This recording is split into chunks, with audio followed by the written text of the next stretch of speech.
clear buat setakat ini.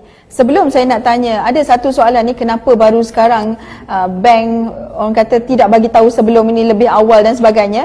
Mungkin pada ketika ini Datuk boleh orang kata menjelaskan apakah sebenarnya perbezaan antara sekarang ni moratorium ni antara hire purchase dan juga kaedah faedah Islamik. Jadi mungkin Datuk boleh huraikan sedikit perkara ini.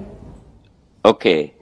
Dia hire purchase ni, kita ada Hire Purchase Act, ada yang juga bawah conventional bank, tapi hire purchase ni dia rate dia fix, jadi rate dia tak boleh ditukar. Kita dari segi perbankan Islam, sama ada hire purchase ataupun kita pinjaman peribadi, rate dia memang fix. Bezanya dalam perbankan Islam ni, hire purchase ni kita tak perlu ambil akad. Walaupun ada perubahan dari segi pembayaran dan sebagainya, boleh juga cukup dengan kita menghantar surat dan kita dapat konsen daripada customer, benda tu boleh berlaku sebab dia ada aset.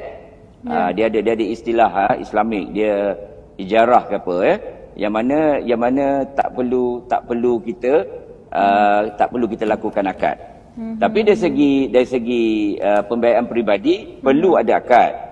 Sebab ingat tadi 571 dengan 589 adalah ansuran installment bulanan yang berbeza. Jadi bila ada ansuran bulanan yang berbeza, jadi kita kenalah ada akad. Perbankan Islam ni kalau tak ada akad, makna tak sah. Wajib kena ada akad. Itu yang mungkin orang tak begitu faham. Now, soalan Haslina tadi, kenapalah timbul kekeliruan? Memang benar, saya rasa ada sedikit kekeliruan, bukannya tidak dijelaskan, tapi dalam pada masa yang singkat, since Yang Amat Berhormat Perdana Menteri kita memberitahu tentang package ransangan prihatin, dan dalam masa seminggu ke 10 hari itu masing-masing bekerja kuatlah, pihak bank negara, pihak MOF, kalau saya ni ada pihak Kementerian Pembangunan Usahawan, ada pihak Suruhanjaya Koperasi Malaysia. Jadi dalam keadaan kita tergesa-gesa tu, kemungkinan cara kita explain tu mungkin tak berapa clear, mungkin tak berapa jelas.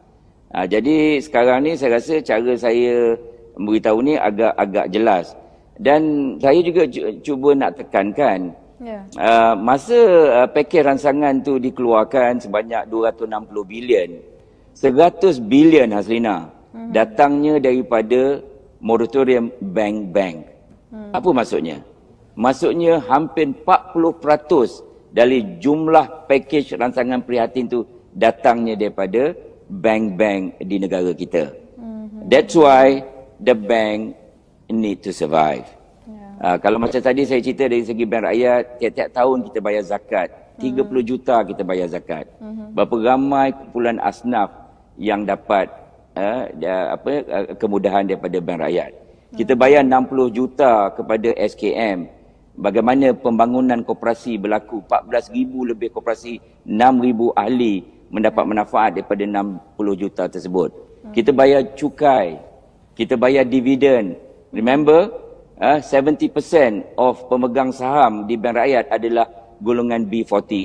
Bila dia dapat dividen, kita dapat juga membantu. So bank ni bukan saja memikir tentang keuntungan untuk mereka sendiri. Saya ambil contoh bank rakyat lah. Kami juga ada tanggungjawab kami terhadap masyarakat. Sebab tu visi bank rakyat adalah kita untuk berkhidmat kepada komuniti dan negara bangsa. Okey Datuk. Untuk moratorium ni, sama ada mereka yang setuju ataupun tidak, adakah ini tertakluk kepada auto debit yang dipotong saja ataupun bagi peminjam yang seperti saya contohnya, yang membayar setiap bulan tu secara debit, kan kita bayar ke bank, atau bagaimana dia punya ni? Mungkin Datuk boleh jelaskan. Kita specialnya buat bank rakyat ni, kita tolak kebanyakan kalau yang penjawat awam tolak gaji daripada melalui Biro Angkasa. Masa kita dah buat automatic moratorium ni, kita tidak benarkan Angkasa memotong lah jumlah bulanan. Kalau contoh tadi 571 tidak dipotong. Dan dengan swasta pun kita ada standing instruction yang mana tiap-tiap bulan gaji itu akan dipotong. Kita pun dah buat kata orang penjelasan yang mana kita tidak memotong gaji dan sebagainya. Jadi sebab tu kita hantar SMS kepada 539,000 orang pelanggan yang terlibat supaya dia boleh masuk ke website ke atau dia pergi ke cawangan atau dia buat telefon, panggilan telefon yang mana ada simple borang yang mereka kena isi. Dan dia tik, dia kata dia tak nak lagi moratorium sebab dia tak nak lah nak harga baru, dia tak nak ambil akad baru, tak apa. Mana dia keluar pada moratorium, bulan Jun dia bayar 571. Jadi yang April, Mei yang tak bayar tu nanti kita akan kira macam mana kita nak ambil balik principal amount. Bukan nak ambil keuntungan kita ambil apa yang kita dah setuju. Okey, itu ada cara kita. Lepas tu kalau bagi mereka yang tak nak, itu yang tadi you keluar daripada tu. Bagi mereka yang nak memerlukan juga, because ada kecairan kalau 571 tadi ada 3,000 lebih 6 bulan dia nak guna untuk perbelanjaan keluarga, masa ni susah, mungkin anak tak bekerja dan sebagainya, you have the cash for you to use. Then when it come to bulan 10 nanti, you bayar 589 iaitu RM18 lebih daripada sekarang, and that will help you in the process. That's how we make it work. Okey Datuk, ada yang tanya ni, bermakna moratorium ni siapa yang ambil adalah selepas tempoh 6 bulan tu pembayarannya lebih sedikit daripada yang sedia ada yang sekarang ini, betul? Yes. Betul.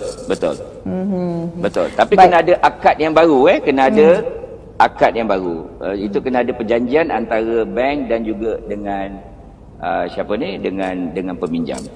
Sekiranya mereka tak perasanlah SMS yang diberikan oleh pihak-pihak bank ataupun bank rakyat sendiri, bagaimana tu Datuk? Mungkin Datuk boleh jelaskan, adakah bank akan call seorang demi seorang pelanggan atau macam mana? Okey, kalau ikutkan itu kita kalau dia orang tak jawab, macam in the case of bank rakyat kita bagi sampai 29 bulan 5. Mana daripada sekarang sampai 29/5 lama lah. Kita juga mungkin akan hantar reminder kepada mereka. Tapi kalau dia tak jawab, bermakna automatik dia keluar, automatik dia akan ambil moratorium. Automatik dia akan moratorium. So come bulan Oktober nanti kita akan kira installment yang baru. Tapi kalau dia nak keluar, dia kena beritahu lah. Sama dia datang ke bank atau dia telefon kita atau dia isi borang.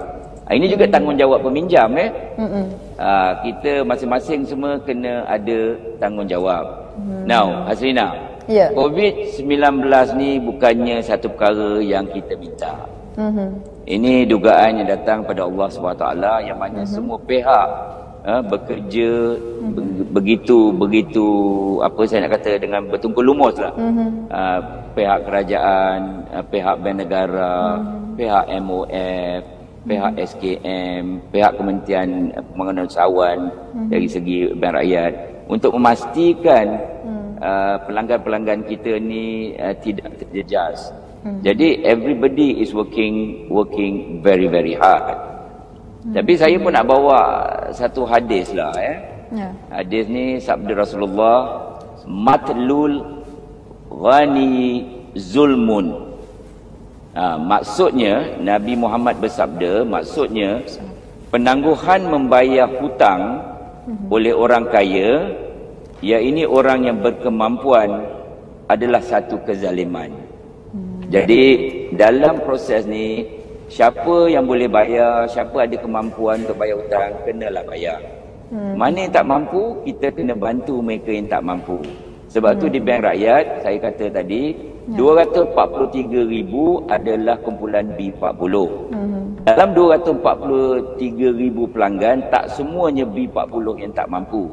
Tapi ada segolongan kecil yang benar-benar tak mampu. Ini yang golongan kita katakan kalau dalam istilah Arab ni musir. Musir ni maksudnya apa? Kalau dia individu sampai dia tak mampu lagi nak beli makanan untuk dia dan keluarga dia, mereka memerlukan bantuan. Kalau yang SME dan buat perniagaan kecil-kecil ni sampai dia dah tak ada lagi duit nak berniaga, nak beli barang dan sebagainya. So bank rakyat mengambil pendekatan yang agak berbeza di mana bagi mereka-mereka ini yang betul-betul memerlukan, kami akan membantu dan kami ada kaedah kami yang tersendiri. Baik. It's also our responsibility as bank rakyat to support our customers during this difficult time. Tapi yang mampu bayar, silalah bayar. Itu tanggungjawab kita, kerana membayar hutang adalah wajib di sisi Islam. Baik, itu dia. Terima kasih saya ucapkan kepada Datuk Rosman Mohamed yang merupakan Ketua Pegawai Eksekutif Bank Rakyat yang berkongsi mengenai moratorium, apa bank nak kata. Jadi saya kira jelas sekali yang diperjelaskan tadi mengenai moratorium, sama ada nak atau tak, tetapi ada cara dia. Jadi sekarang kita fahamlah secara jelas apa itu moratorium. Terima kasih saya ucapkan sekali lagi kepada Bank Rakyat yang sudi bersama kami memberi penjelasan mengenai perkara ini. Terima kasih Datuk. Terima kasih Hasina, selamat berbuka. Selamat berbuka kepada juga semua warga kerja di Sinar Harian, thank you very much. Happy Iftar. InsyaAllah kita jumpa lagi di lain rancangan. Terima kasih. Assalamualaikum Datuk. Waalaikumsalam warahmatullahi wabarakatuh.